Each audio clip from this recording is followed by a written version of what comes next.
Welcome back, Dr. Clevety Gaming. Today in Heroes Alliance, we're going to talk about Tenebris. Tenebris is that super titan of the darkness element. She stands in the back line, and it is said by the developers she will synergize with all titans of darkness. I'll tell you why. It has to do with her skills, and we'll get to that in just a moment.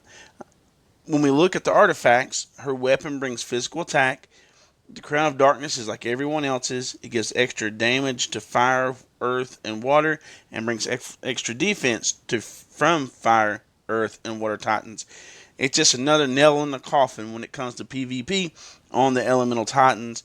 They are just not going to be able to stand up versus the light and dark titans. If you've not started upgrading them, you're going to be behind. That she has an attack seal, which is going to increase her physical attack and her health, and let's look at her skills. Now you're looking at this, the Touch of the Abyss. The Touch of the Abyss is one of her main skills that's going to make her effective, particularly with the Dark Titans.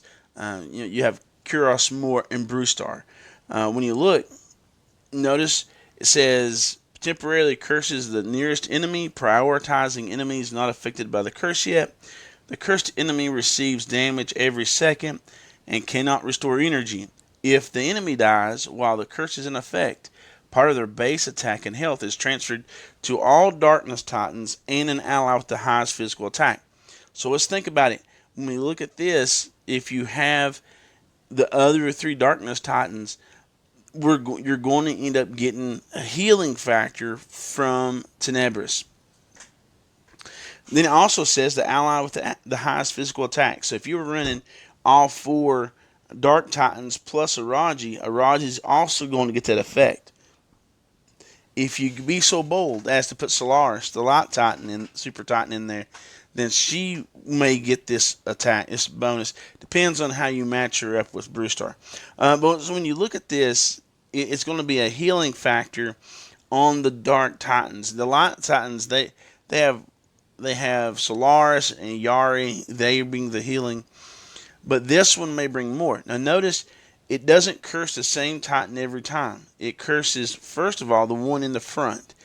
So if that's going to be that tank, that's going to be affected first. And then it will be the next one in line. And then the next one in line. And so that's something to think about. The second skill of the Super Titan is going to target the enemy with the highest energy and burns their energy, transferring it to Tenebris. So what's going to happen is, once she ults, she's going to grab energy from another Titan. If there's one close to ulting, she's going to take that energy, give it to herself, and it's going to allow her to ult faster. So if you were to watch the video that they uploaded with Hero Wars Dominion Era and saw some of those fights, you'll see how that works. So when you look at this, I think she's going to be a very important part of the game. If you've been sleeping on the Light Dark Titans, you are behind. Very behind. When you look at that Crown of Darkness, all of them have it. The Crown of Darkness and the Crown of Light all do extra damage to fire, earth, and water titans, and have extra defense from fire, earth, and water titans. They're not going to be able to be PvP very long. So you're going to have to look at that. I mean, you may run across some when you're in the Guild Wars, but in Global Championships, if you're on those upper tiers, you have to have Light and Dark Titans, or you're going to get swamped. I mean, it's not going to be pretty. So what am I thinking about Tenebris? I think you're going to have to go in on it. Do you have to have her 5-star at the end of the event? I don't think so.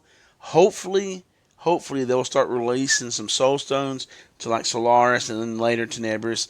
But you're going to want at least to get her in a way that is productive, that you're going to be able to use her pretty quick.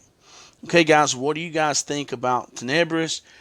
How is she going to fit into your lines? Are you going to have to change your lines in order to have her on your team? In order to maximize your PvP, and that would be that Guild Wars and Global Championships.